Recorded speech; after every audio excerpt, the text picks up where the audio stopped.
All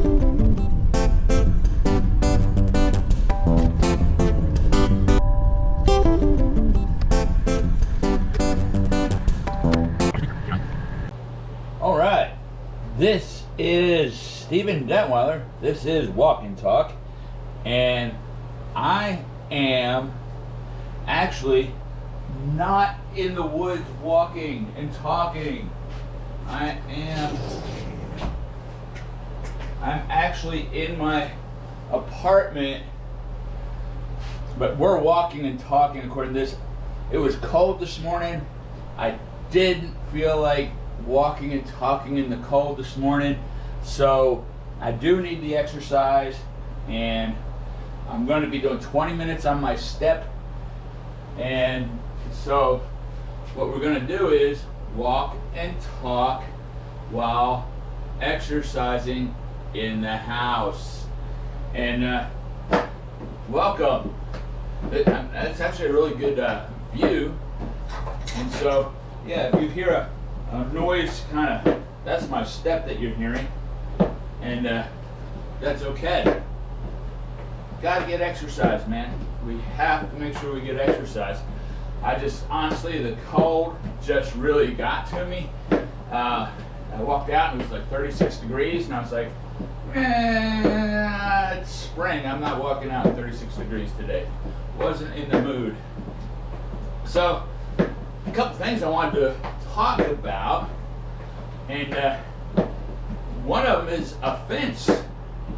Not like keeping like animals in a fence, no, a fence, taking a fence. Now we had a tough week. See, here comes some steps in the path. Looks like we're gonna be stepping over some things. There must be an incline, and so we had a tough week this week. At work, try not to, at work anywhere really, try not to take offense. And if you do, separate yourself from the situation and decompress. I do that. I decompress. I say to myself, especially at work. So this is really addressing what happened at work this week. So what I try to do is decompress, get out of the situation, and then, because I try to tell myself, be the thermostat, not the thermometer. I mean, if temperatures are rising, tempers are rising, we need to be the ones that bring things back to a cool temperature when things are going on. So I try to do that, and trust me, there's a lot of things that we can get upset about at work. A lot of places.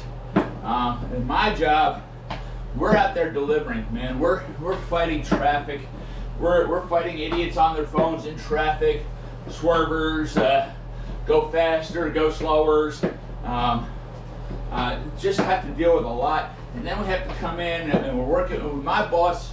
She's a very good person, but she can be very short on things when she's very busy. She could be working on 5 different things at one time and being on the phone with 3 different people, and then trying to direct traffic, trying to direct us on what she needs us to do for our next deliveries as we run in the door and we're running back out the door. So she's trying to give direction while she's real busy, and she has to catch herself, and we have to remind her sometimes that that she has to mellow out and not be as Pat said, curt. She's so curt, she's so rude, disrespectful, and she doesn't mean to be disrespectful. And I don't think she actually is. I guess there's levels of disrespectful. But the thing is, one guy, he's 77 or something like that, and he'd been dealing with some hearing loss, but it hadn't really affected the work area, you know, his work and stuff and communicating and stuff. And then about a month ago, man, his hearing just went like downhill quick, real quick. And so he started getting frustrated. He's going in the 20th to the doctor this month, and they're going to really do a workup on his ears, his hearing, what they can and cannot do. And but in that time, not being able to hear, only being able to hear portions of what people are saying, he was getting really frustrated. And he had already spazzed out. I'm going to say spazzed out at Trish already once since the hearing loss thing happened, and he had gone home, and which is fine. I mean, if you can't stay the day, then don't stay. But this time it's the day that we just changed. We just changed driver systems. We do everything on the computer that tracks us and everything. So here's Trish. She's trying to learn something new. We're trying to learn something new. And Pat was just getting to a place where he got himself finally into the habit of getting back to the store, coming around to the computer, and signing himself back in. Well, with this new system, whatever we do, it's going to be on our handhelds. We're not going to the computer terminal in the store anymore. And of course, you know, Trish had explained that to him and to us, all of us, but he takes a little bit of time to adjust to things. And so now I'm getting ready to go to lunch. This was on Wednesday. And so I punched out to go to lunch. As I walk by, here's Pat, and I hear him say, "So how do I sign back in again?" He's standing in front of the computer terminal, which is next to her computer, you know, next to her computer terminal. And now she says, remember, he can't hear, or I can't hear everything. And she says, "Baby, it's in your handheld." And she went to put her hand out to show him again what the deal is, what he's looking for in his handheld. And he threw it at her and started yelling at her, saying that she was being rude to him. Because I'm pretty sure all he heard was, "In your handheld." You know, instead of saying, "Baby, it's in your handheld." And she said it in a nice voice. I heard her. And he got all mad, thinking that she was he used the word curt. "You don't have to be so curt." And it was funny because that's like, you know, that's definitely an older person's expression. I'm old enough, being at the tail end of the baby boomer generation. I'm right smack at the tail end of the baby boomer generation and the beginning of Generation X. So I have the best of both worlds. And yeah, and so he starts yelling at her, "I don't have to take this blankety blank from you, blah, blah, blah." And I kept walking because I was on lunch, man. I got 30 minutes lunch, and it's a busy day. So I got to my car, and here he comes with his stuff. And he walked out to his car. I didn't say nothing to him. And he left, came back from lunch, and little Barry was coming out the door going, "Man, it's explosive in there." And Barry's like, "I don't know if I'm going to be here, blah, blah, blah."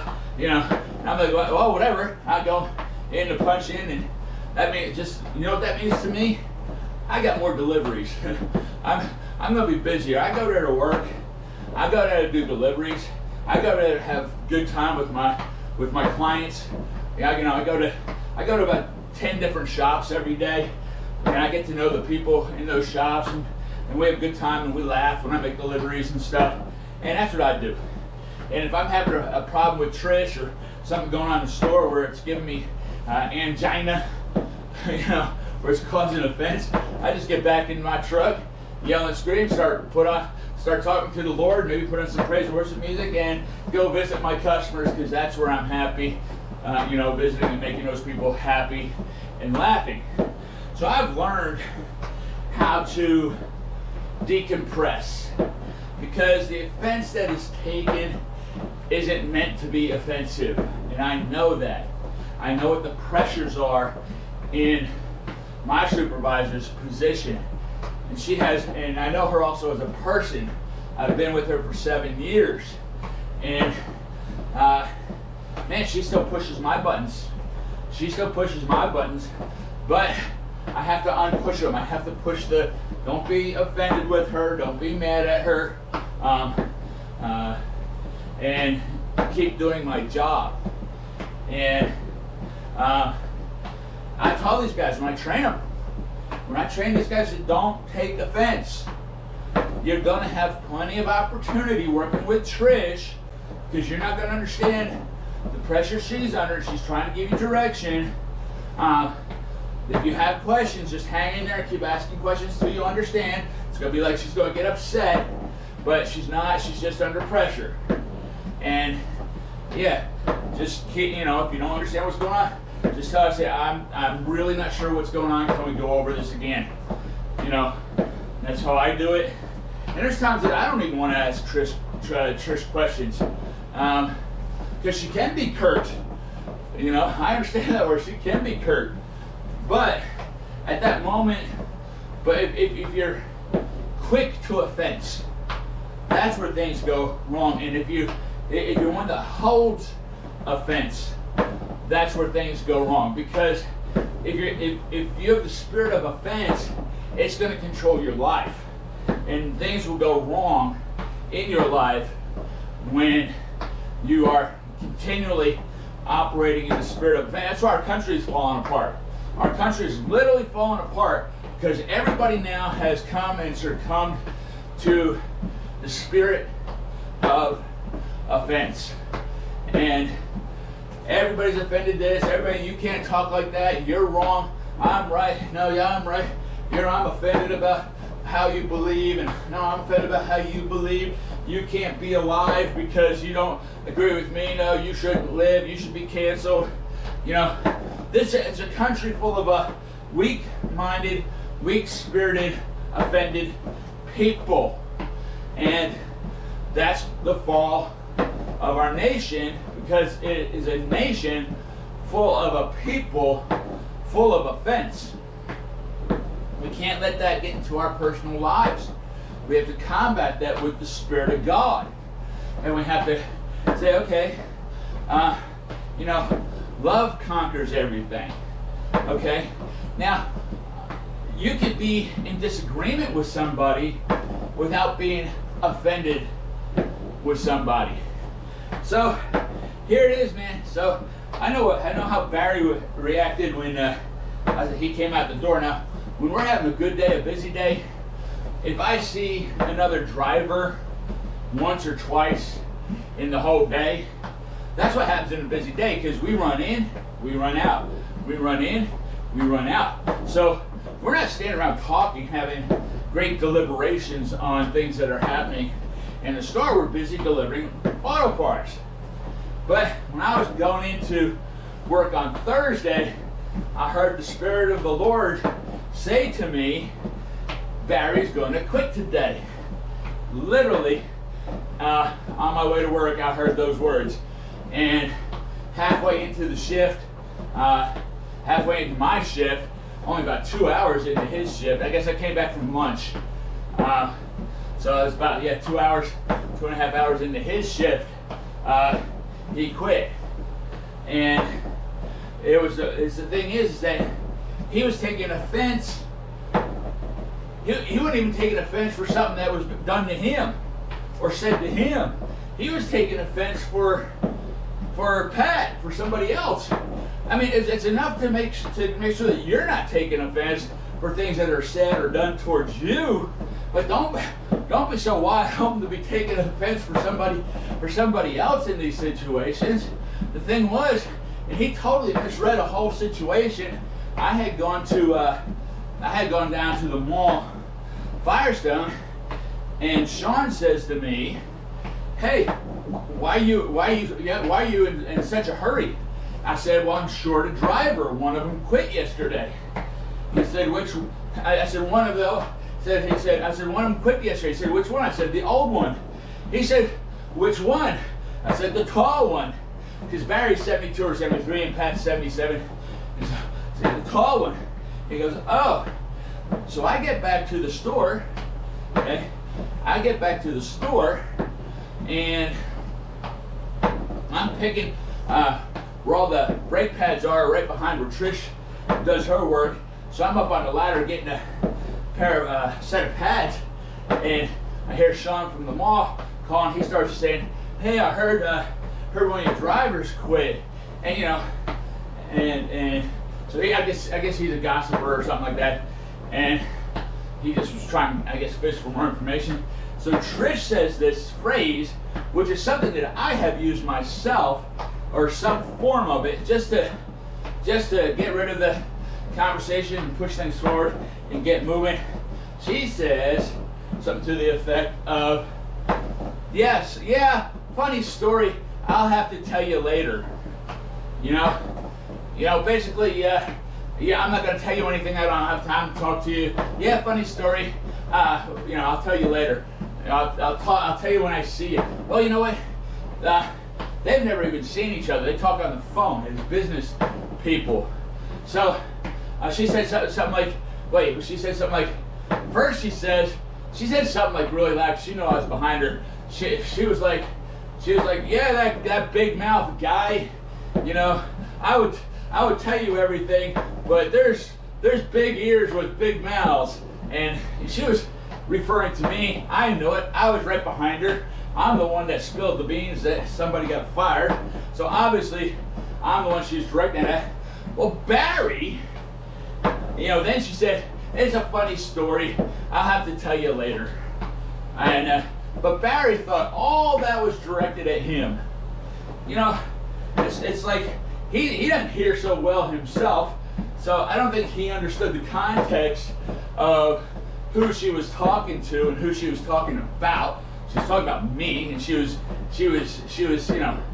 making a couple digs at me for saying that Pat quit, and I didn't take nothing of it, because all I did was answer a question. Why are you in such a big hurry?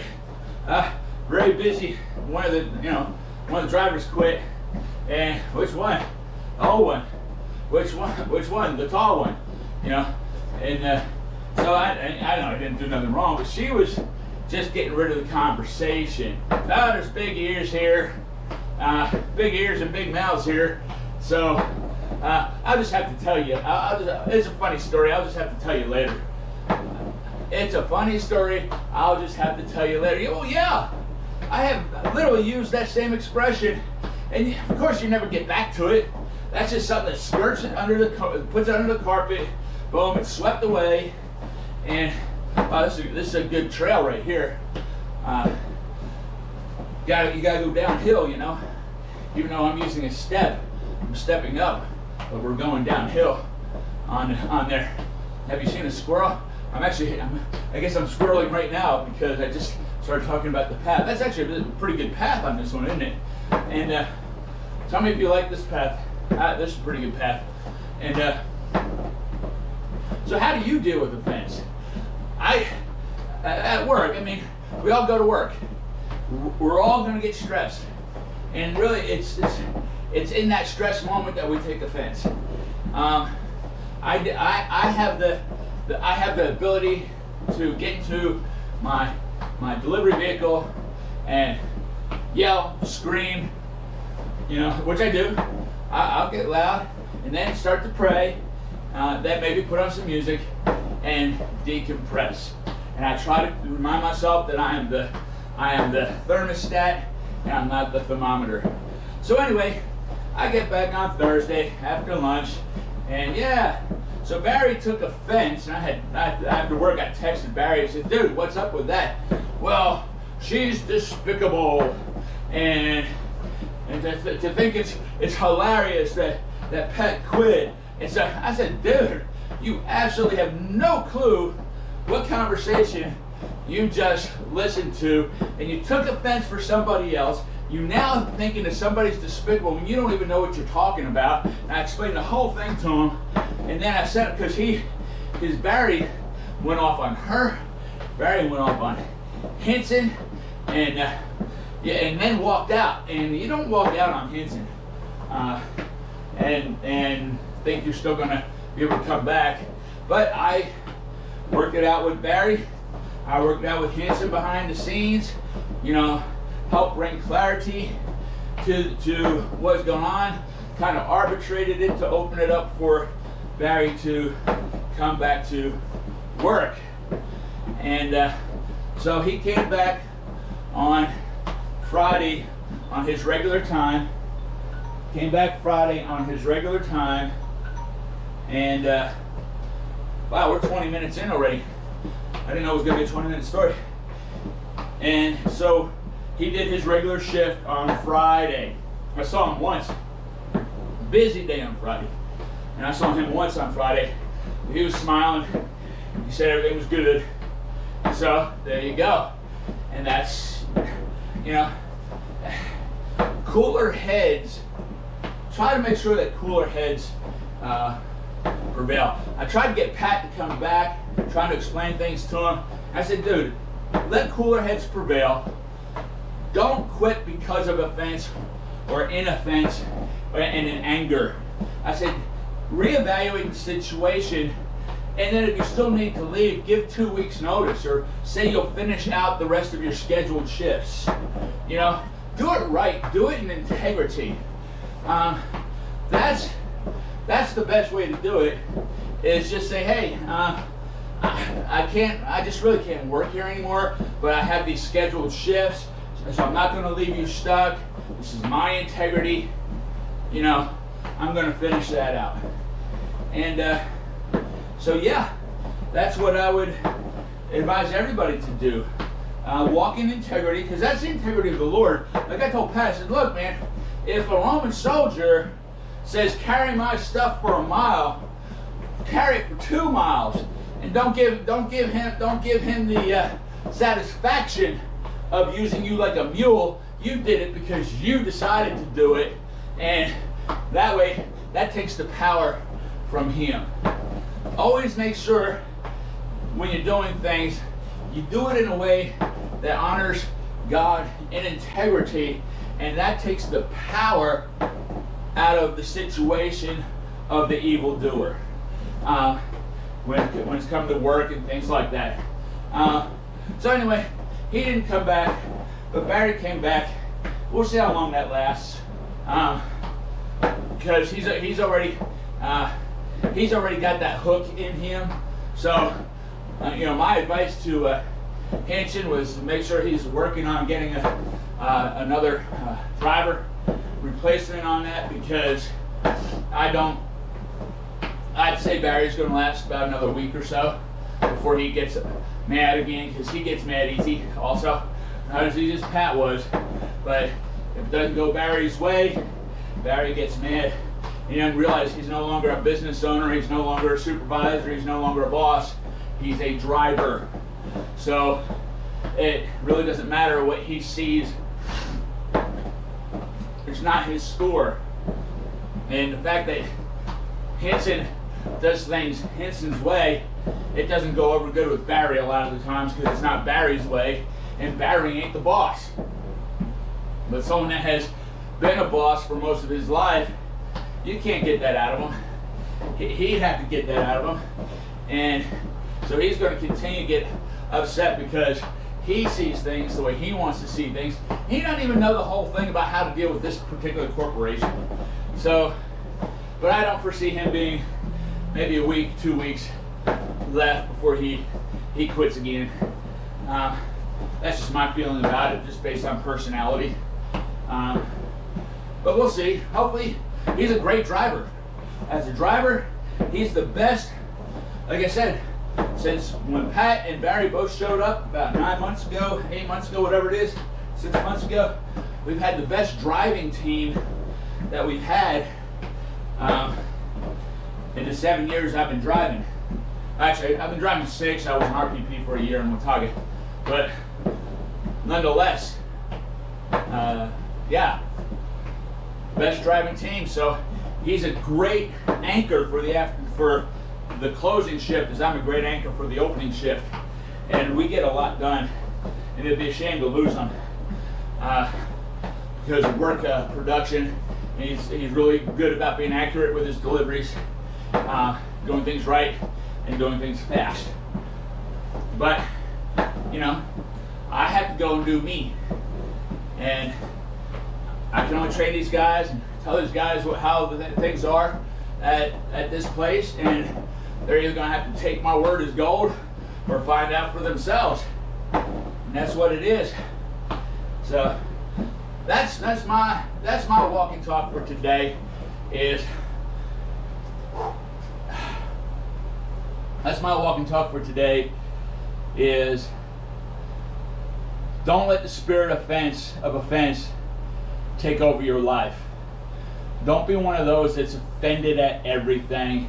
Offenses will come, troubles will arise, but be of good cheer. I've overcome the world, because those things are rising in the world, and things are going to happen.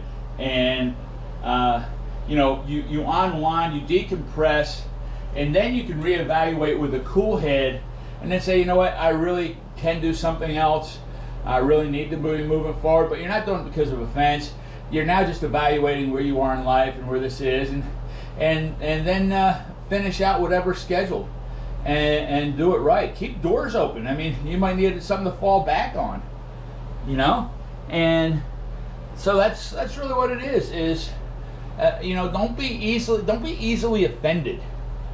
You know, stand your ground, move forward, forgiveness, because especially in my situation, she just needs a lot of forgiveness, and because she knows that she gets hurt, and she just knows. Have a forgiving heart at work, and try not to let it ride you and make that your life. You're going to work for 8, 9 hours, whatever it is. The second you step out that door, especially if you're not an owner and you're not a general manager, that's not, look, step out that door, punch that clock, step over that threshold, and just put it behind you. I have nothing, in my mind, I got nothing to do with work when I step out of that place and I head to my car. I did my responsibilities, and I'll go do them the next day. You know, even if you are a manager, you need to also have that same type of, hey, you know what? This isn't going to affect my life at home. This isn't going to affect my life with my kids and my wife. It can't be all-encompassing. You go and you take care of business at business, and you go and you take care of the rest of your life, and keep offense at bay. If you get offended, forgive. If you need to make a change, then make a change. That's my advice on my experience of what has just happened this past week, and just living life, you know, many, many different types of jobs. All right, I love you. God bless you, and I'll see you next time.